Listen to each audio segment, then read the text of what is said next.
जो पहली एग्जांपल है वो सैलरी क्लास की है। सैलरी क्लास में होता ये है कि वो लोग अब जब भी उन्हें सैलरी मिलनी होती है, सैलरी मिलने से पहले ही उनके टैक्सेशन जो एडवांस टैक्स होता है वो डिडक्ट हो जाता है। जो भी उनका एम्प्लॉयर है वो डिडक्ट करके डिपॉजिट करवा देता है एफबीआर को। अब अगर कोई salaried person during the year कोई भी एसेट्स वगैरह बाय करता है तो उसके ऊपर भी वो एडवांस टैक्स पे कर रहा होता है। इस एग्जांपल इस तरह से ले लेते हैं, पूरे ईयर में उसने सैलरी के अलावा जो टैक्सेस पे किए हैं, लेट से वो 1 लाख रुपीज़ के हैं।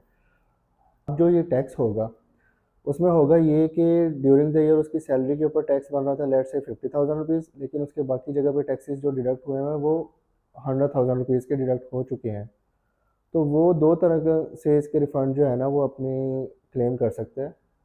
पहला तो ये होता है कि वो अपने एम्प्लॉयर से बात कर लें कि ये मेरे टैक्सेस थे जो already during the year deduct हो चुके हैं, तो आप जो है ना मेरा मज़ीद टैक्स विदहेल्ड ना करें ताकि मैं उसका बेनिफिट ले सकूँ। लेकिन अगर एम्प्लॉयर बेनिफिट नहीं दे रहा तो उस केस में होता ये है कि फिर आप एफबीआर टैक्स रिटर्न फाइल करते हैं अपनी।